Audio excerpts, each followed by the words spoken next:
Mile high hello, everybody in Broncos country, and welcome into another episode of the Dove Valley Deep Divers podcast. My name is Lance Sanderson, and I am your host today, and joining me, as always, is your Denver Broncos insider and Mile High Huddle's senior NFL draft analyst, Erick Trickel. Erick, there's a lot of stuff going on in the NFL world right now with roster cuts ongoing. How you doing, man? What's going on? Not much. I'm just trying to keep track of what all's going on around the NFL, all the trades, all the players getting cut, and just basically trying to keep an eye on guys that might actually make the Broncos a better team for this season. Yeah, I took a look around the waiver wire earlier today just to kind of see who the Broncos could possibly bring in as a backup linebacker, a backup quarterback. There's a need as a punt returner on the roster as well. So there's not a whole lot of very surprising cuts to this point. We are recording this episode earlier in the weekend, and there's still a long ways to go as far as determining all of the roster cuts around the NFL. So it's going to be really interesting to see how this all plays out over the next couple of days. Yeah, it's always hard to know who all is going to end up being cut because teams always take a few days, and then even when they get down to their 53-man roster, it's not officially set. Over the next 2 weeks, they're going to be making a lot of moves due to veterans' contracts not guaranteeing or being guaranteed if they're on the roster week 1 and being able to go pick them up for a non-guaranteed deal week 2 and all that jazz. Practice squad players being moved around, cuts, players being put that make the roster being put on injured reserve, new signees, all that stuff. So there's a lot still yet to change, a lot still to come, but from these initial cuts, we're able to at least have some conversation about the players and why they didn't exactly make it. Right. Well, today, guys, we're going to take a look at the last preseason game for the Denver Broncos, game against the Arizona Cardinals, and look at some of the players that had a positive and negative impact on the game and what kind of impact that has on the 53-man roster moving forward. Also, we're going to take a look at what the Broncos have to do over the next week and throughout the cut-down process to fix any issues that they have on their roster and get ready for the regular season opener against the Oakland Raiders. We're also going to take a look at some players from around the NFL that can come in and create a positive impact for the Broncos this season if the Broncos do so choose to go out and sign anybody off of the waiver wire. So without any further ado, let's get started. Fantasy football fans, listen up. Do you want to join the biggest NFL season-long tournament ever? Of course you do. If you love fantasy football, we know you do, then you need to enter the $3.5 million Best Ball Championship on Draft. That's right, $3.5 million in real money. It's freaking huge. Now, it's season-long. Here's how Draft works. It's season-long, but with no micromanagement. You just set it and forget it. So what does that mean? No longer are you having to agonize over the matchups and who to start and all that. They take care of that for you. They're automatically going to start your most efficient lineup based on all the projections, based on all the momentum, so you don't have to worry about it. You set it, you forget it. Once you're done drafting, that's it. No trades, no waiver wire. You don't even have to set your lineup. As mentioned, your best players automatically get started, and you'll get the best score each and every week, guaranteed. For a limited time only, you can get a free entry into the Best Ball Championship when you make your first deposit, but you have to use our promo code HUDDLE. That's right, a free shot at $1 million just by using our promo code HUDDLE when you make your first deposit on Draft. Just search Draft in the App Store or go to draft.com and come play free with promo code HUDDLE. This is the Overtime Podcast Network. In the last preseason game, the Broncos took on the Arizona Cardinals, featuring new defensive coordinator Vance Joseph. You guys remember Vance Joseph in his time as the Broncos head coach over the past couple of seasons. There was not a whole lot of success, though, and Vance Joseph getting an immediate opportunity to come back as a defensive coordinator was kind of surprising to me, but it was good to see all the players, the Broncos players especially, get out there and exchange some words with Vance and show their smiles and all their appreciation for the coach. But getting to the game, though, there was a bunch of players that had a lot of work to do to really finalize their spot on the roster. And Erick, I'm going to let you start off here. Who do you think had probably the most positive impact on the game on Thursday night? Well, before I get to that, I just want to go back and talk about Joseph for a second. The only thing I think is funny is that a couple players, they came out and spoke about how nice it was to see him and everything like that.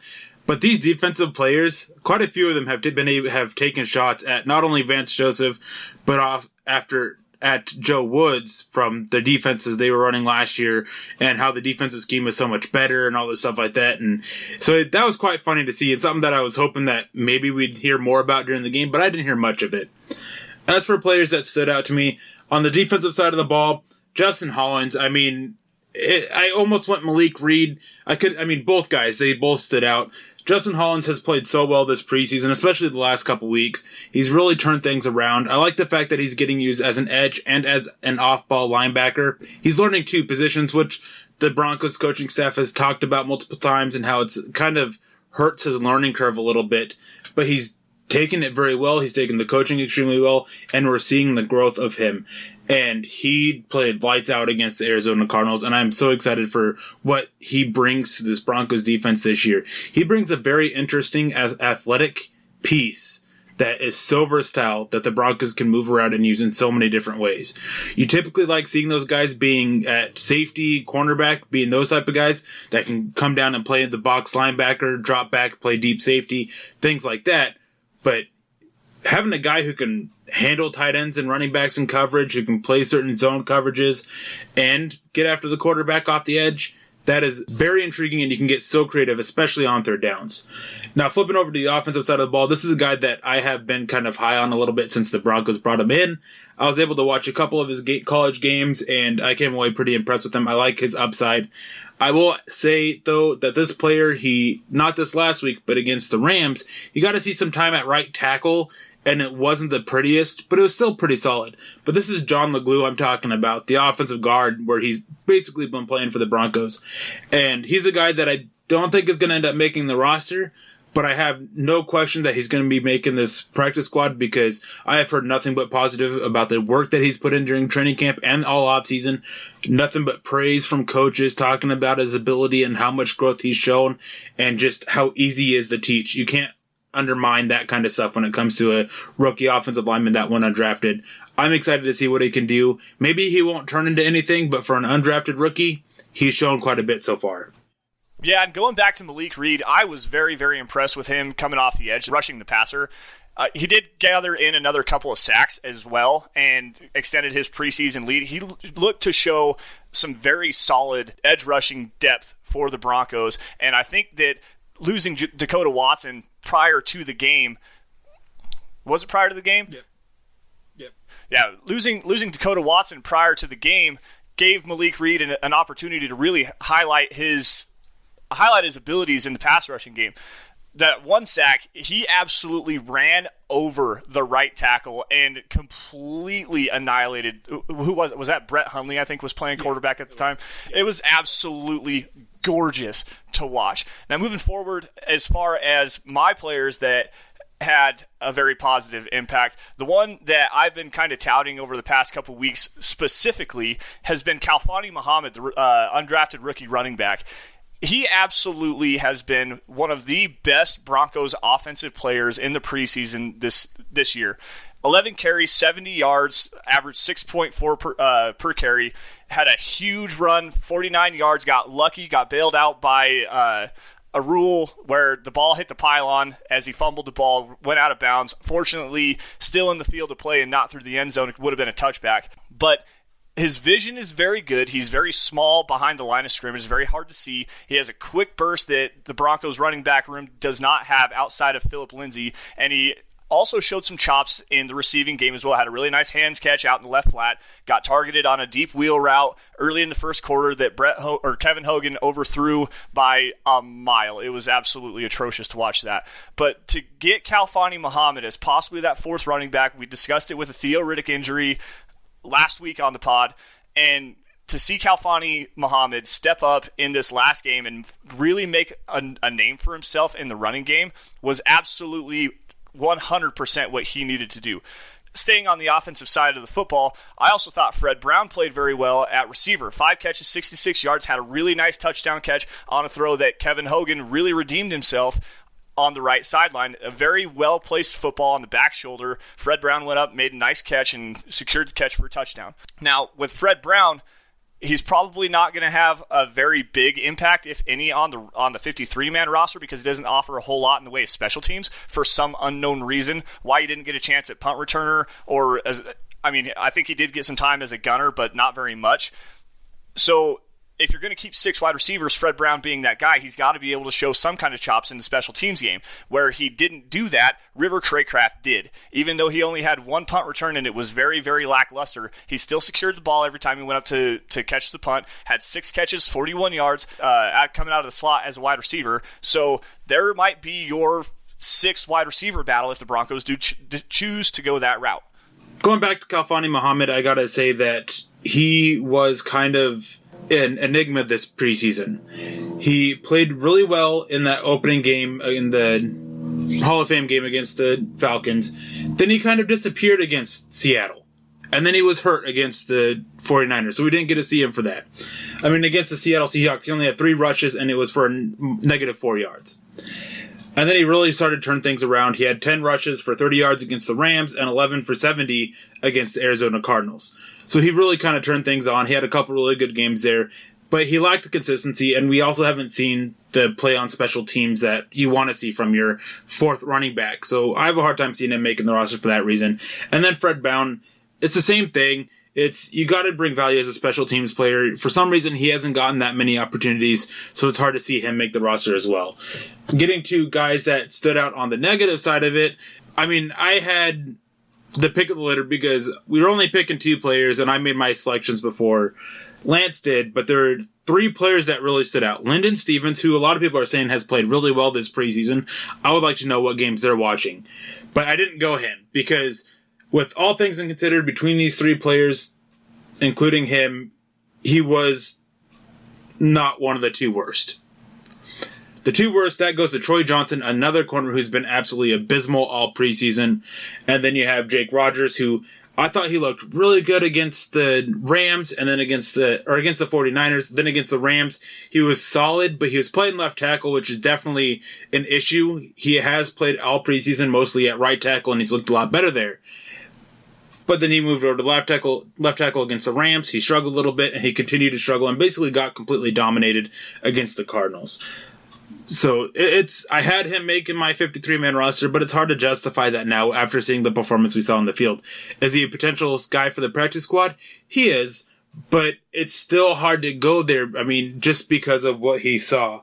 And then just quickly over Lyndon Stevens, his issues have always been that he has some size and weight issues where he's not the ideal size you want for a corner, and he just kind of gets bullied. And then he also has issues tackling guys. And then there's also the issue that sometimes he just gets lost in coverage. I don't get what people thought about it, and there is a big reason why the Denver Broncos went out and traded for Duke Dawson from the New England Patriots, because the only corner that was stepping up in preseason was Horace Richardson, and he's now hurt. They went and got that 5th corner. That will signify the end of Trey Johnson and Lyndon Stevens. Lyndon Stevens, who at this time has already been announced to have been cut, and Troy Johnson from a source of mine. Trey Johnson, sorry if I've been saying Troy this whole time. Trey Johnson, a source of mine has told me that he will be getting let go. Yeah, I kind of commented to Trey Johnson's game in our little group chat between the Mile High Huddle guys, and to me, he should definitely be released here directly. He keeps his eyes on his man and gets lost in coverage. He doesn't have any idea where the football is coming from. He often gets lost in coverage by having bad footwork, bad hips, lets up way too much separation.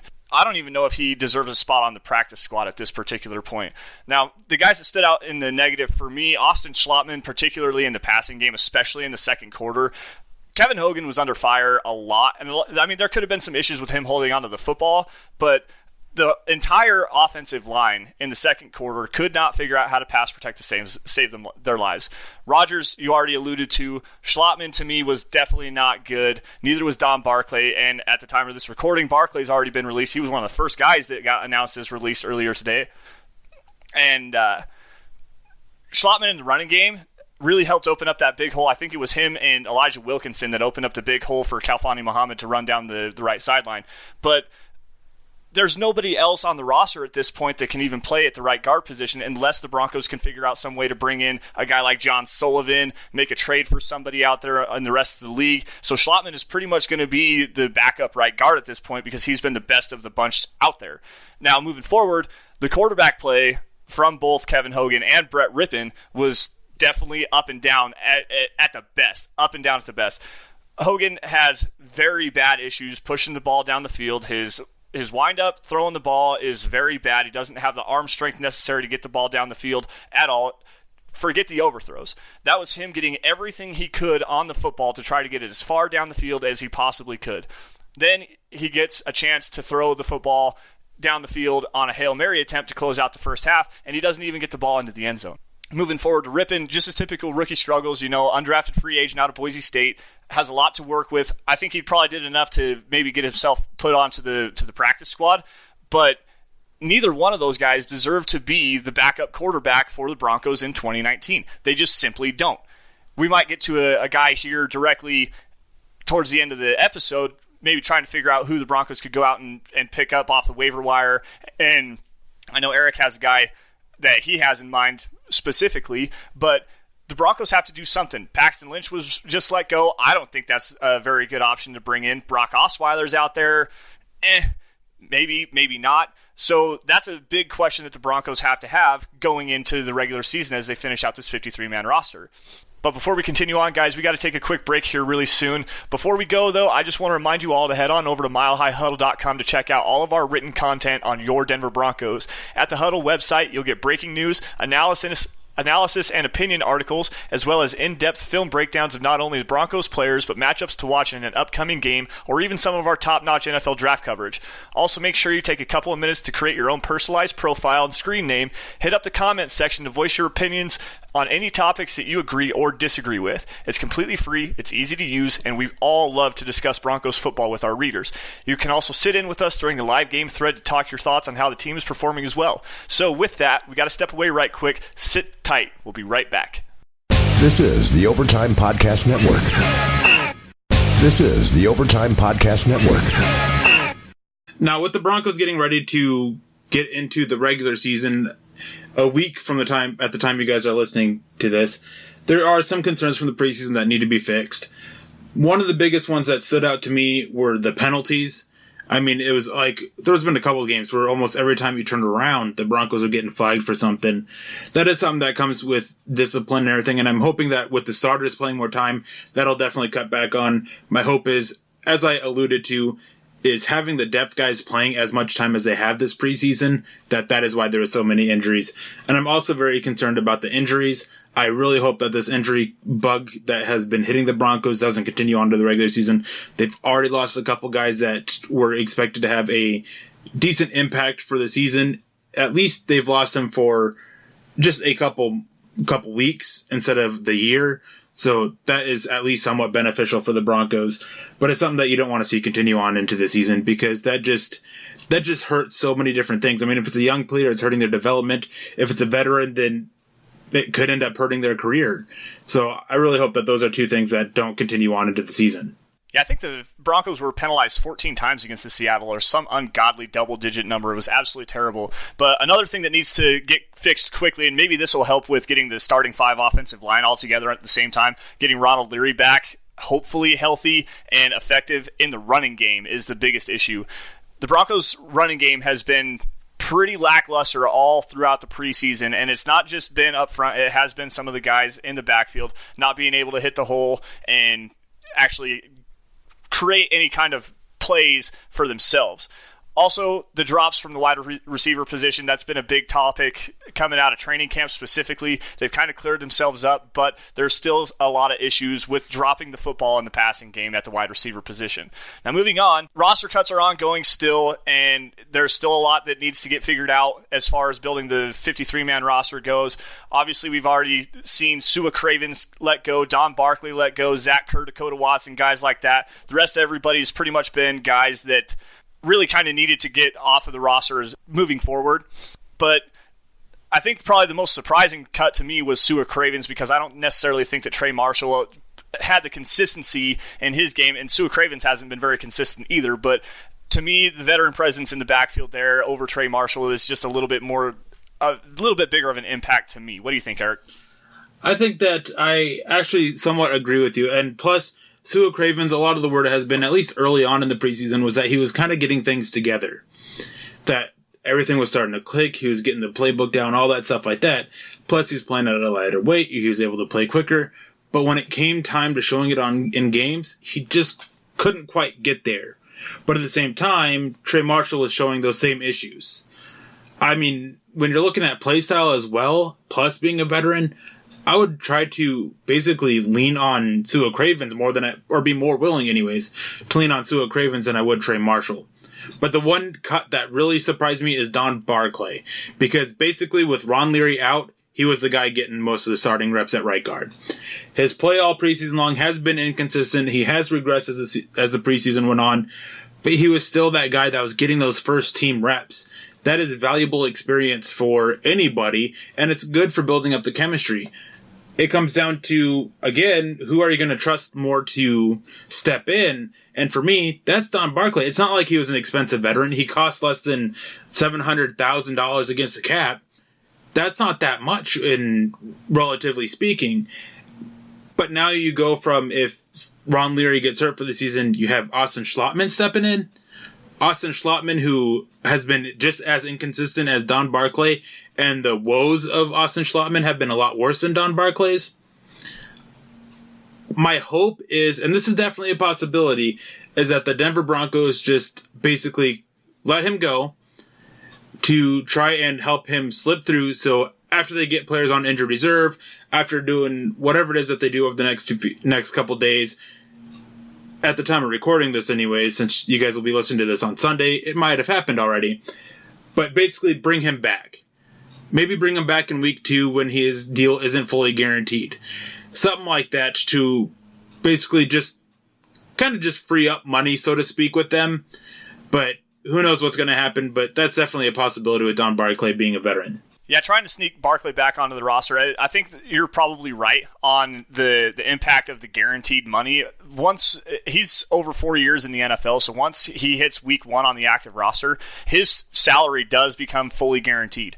Now, if for whatever reason Barclay comes back after week 1, comes back in week 2, and steps back into that starting rotation once again, if he does get hurt or something like that, the Broncos could put him on injured reserve or just release him outright, and they don't have any cap ramifications moving forward with that. So I do kind of think that might be the biggest case with Don Barclay, especially with Austin Schlottmann. Now, I've singled him out. You've singled him out as well. He hasn't been very consistent, especially in the passing game. But with Barclay, I'm really just not sure what the deal is with that there. I really don't know. It just is mind-boggling to me. Yeah, there's definitely something there, and the fact that you don't often see players outside of cap reasons going from spending time with the first unit on anything to being cut. There's something else going on there that led to it because, again, only time we see that happen in the past is they're expensive and you can get younger and cheaper. You can get younger with Barclay, but you're not exactly getting cheaper. So, who knows? I don't know. But earlier today, we kind of both took a look around the NFL, looking at other roster cuts going on. All 32 teams are really kind of getting focused on cutting down everybody and getting their rosters built up. And we really wanted to look at the players that have been cut or released already that could come in and offer a positive impact to the Broncos roster. And the very biggest one, he was one that dropped a lot of jaws, I think, around the NFL, is former Broncos linebacker Brandon Marshall, who was released by the Raiders earlier today. Now, Eric, you kind of said something earlier to everybody. We kind of asked you if you'd heard of any mutual interest between the Broncos and Brandon Marshall. I know Brandon Marshall has said on his Twitter account that he'd love to come back to Denver through CBS 4's Romy Bean. But what did you have to say about Brandon Marshall? Well, it's not just today that Brandon Marshall said it. Even last time when he was a free agent before signing with the Raiders, he often implied or flat out said that he would be more than willing to return to Denver on a cheaper deal. I think he flat out said that at one point, that I would be more than willing to come back on a cheaper deal. So there's obviously there a love for the city and the team from Brandon Marshall.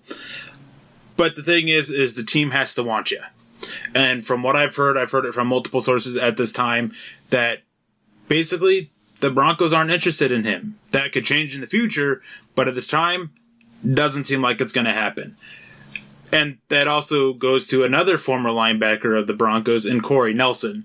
They had interest in bringing him back when he was a free agent, but they ended up not bringing him back. He ended up signing with the Philadelphia Eagles. Then from there, things have happened. And I had a conversation with one of my sources about it, and he kind of alluded to the same kind of thing as Brandon Marshall, that he'd be willing to come back, but the Broncos at this time just aren't interested in bringing him back. And who knows, that could be the same thing that we were talking about just a few minutes ago with Don Barclay about the whole contracts guaranteeing thing. That could be it. There could be more to it. And I will go quickly add that at this time, Brandon Marshall is also considered to be fully healthy. That was a big reason why he was cut from the Raiders, is because he spent all offseason and camp getting back to being 100%. So he wasn't quite doing everything at 100%. But now that he's healthy, I would personally bring him back. But again, I'm not the general manager of the Broncos. That's John Elway. And there just doesn't seem to be that interest. Right, which is kind of unfortunate to me, especially with the Broncos' injury issues at the inside linebacker position. Joseph Jones is looking at possibly being placed on IR to start the season, which means he'll be out for at least the first 8 weeks. Todd Davis not necessarily going to be ready for week 1 from the sound of it, most likely week 2. Josie Jewell also banged up, but there's not a whole lot of depth at the linebacker position. We discussed this last week on the DVDD pod. So Brandon Marshall, Corey Nelson. Marshall was pretty effective in 2015 in pass coverage, so that would be something that the Broncos need to kind of address as well. But another player that is probably a big need for the Broncos, especially given the struggles that they have at the offensive line, is Christian Westerman, the former Arizona State Sun Devil. He was released by the Cincinnati Bengals earlier today, and that's a pretty significant upgrade as far as at the center position. Now you can move Connor McGovern back to right guard, where he played very well last year at times before Matt Paradis went down with injury. Then he had to move over to the center position, which then led Matt Paradis to being let go in free agency. So bringing in Westerman will fortify the offensive line, especially in the running game to me. I don't know, Eric, what do you think? I really like Christian Westerman. I think he's a perfect fit for the Broncos zone scheme they want to run. I think he's a valuable interior offensive lineman. With the depth being such a concern, if Ron Leary goes down, you can definitely look at putting Christian Westerman at right guard, or you can look at putting him at center and moving Connor McGovern back to right guard. But you got to be cautious with Christian Westerman. Part of the reason why he was released was he wasn't looking that great with the Bengals, who have a lot of offensive line issues. And he also was talking about retirement there for a while, and there was a whole ordeal about that, about how he was put on the reserve retire list before being brought back off of it. But this is a guy that I definitely think is worth giving a call and at least checking in on. And just got to throw this out there, too, is that way back at the end of July, I got word that the Bengals were looking at moving him, and they were even considering cutting him at the time. And this was before all the other issues. They ended up holding on to him. They couldn't find any trade for him. And there were so many people that hated on me for it. But in the end, it was going on. It was going on behind the scenes. And I just hope that whatever happens with him, I hope his mind is right, because there's obviously something there that was putting him towards wanting to retire. And there's a lot of speculation, too, that a lot of it had to do with the Bengals offensive line coach, that he wasn't getting along with him there and just basically wanted to be out of the organization. So, again, he's worth the call. But he's not the only offensive lineman that's worth the call. I think Sam Young, a former 49ers offensive lineman, is worth the call as well. He can potentially be that swing tackle backup guy that you want. And he has familiarity with the scheme, basically, having played with the 49ers, Kyle Shanahan's. Basically, his scheme is coming to Denver with Rick Scangarello. So there's that familiarity there. Rick Scangarello was with him last year, I believe. Yeah, he was the quarterbacks coach for the 49ers last year. So if I couldn't remember if Sam Young was with them last year.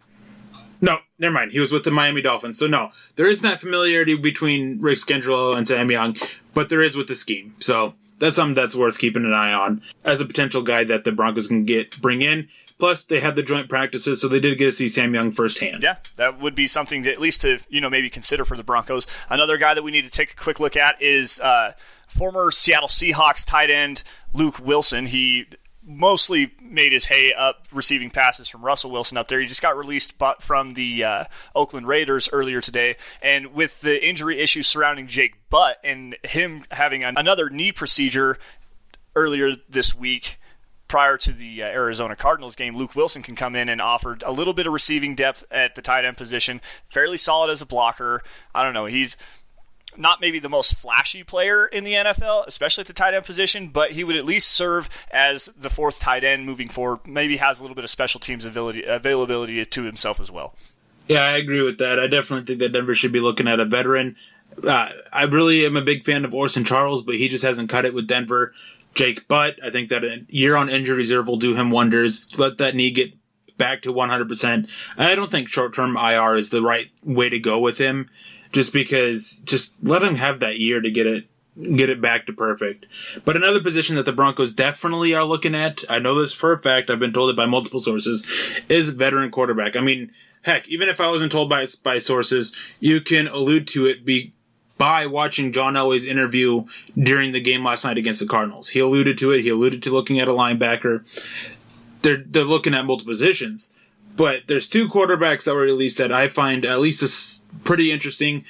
Taylor Heinicke that was released from the Panthers. He's not the ideal fit for me because he did struggle quite a bit with the Panthers. But I think that he would at least be an upgrade over Kevin Hogan or Brett Rippon.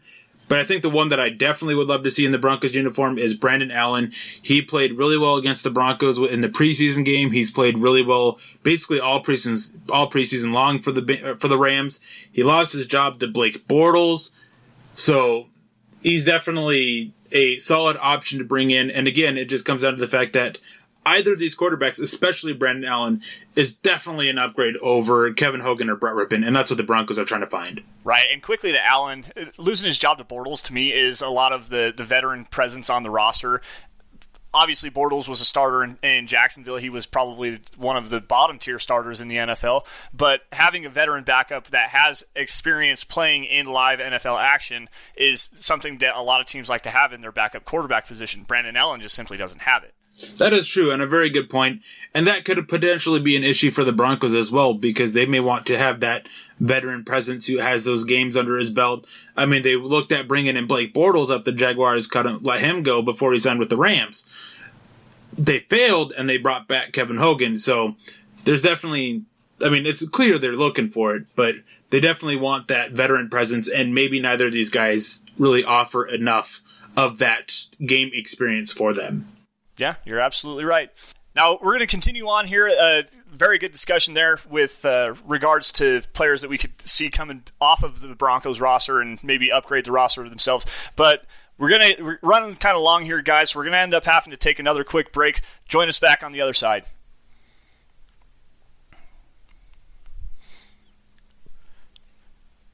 All right, guys, welcome back.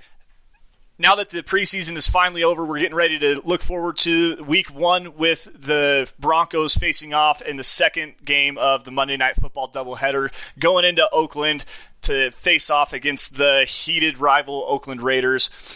Eric, what do you think about the game, man? I'm excited for it. I really want to see the Broncos go in and set the tone for a season. I want them to go in, smash the Raiders in the mouth, and just show them that, hey, we are here. It would be a great message to send to the rest of the NFL going in and doing that on the road after the last 2 years we've had, especially playing on the road. I think that would send definitely a clear message to them that they are a team to maybe not be considered contenders, but that they might be pushing for a playoff spot. Do I think it'll happen? No, but you can still send that message and make teams think twice before facing off against you. Right, and to me, there's a significant revenge impact to going against the Raiders this year because of the debacle that was, I think it was Thursday Night Football last year, where the Broncos were absolutely embarrassed against the Raiders.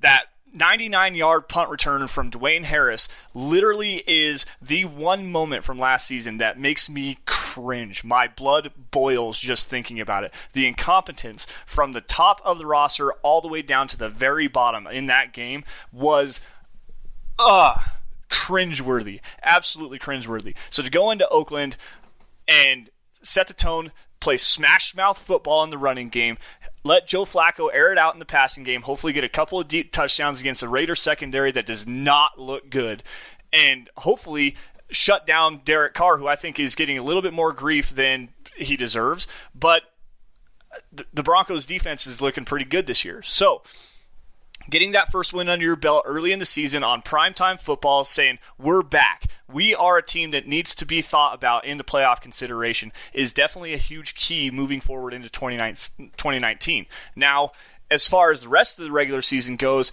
it's up and down. You know, the Broncos roster is still pretty sketchy. There are a lot of holes that still need to be addressed moving forward. So playoffs probably not a realistic expectation, but they have to get closer to the 500 mark, and I think they can.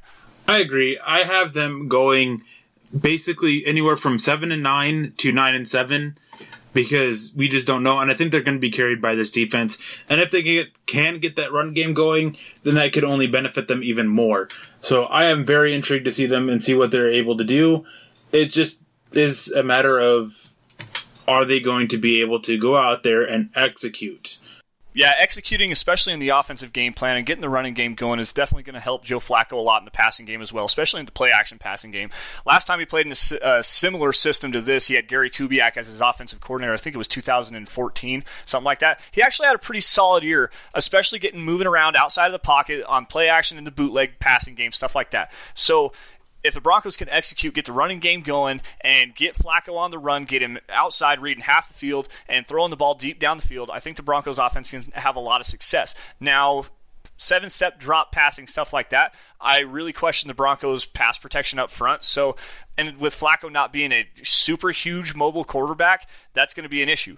But 7-9, 9-7, it sounds like a cop-out. You know, it's a very easy thing for analysts to say, but I think that's probably the most realistic expectation. They might sneak another win away in there somewhere, get 10-6, and maybe sneak a wild card spot, but they really don't have a chance competing for the AFC West crown this year. Unfortunately, that sucks to say, but with Kansas City, Patrick Mahomes, MVP-level season last year, he's probably going to look pretty good again this year. The Los Angeles Chargers playing really good football. We'll figure out if Melvin Gordon's going to show up early, but that defense is really, really, really scary with Nick Bosa and Melvin Ingram coming off the edge. The secondary looks pretty good, even though they lost Derwin James with a foot injury. But I don't know. The Broncos, with as many holes as they have on the roster, the questions on the offensive line, secondary, and, well, the linebacker position and pass coverage as well.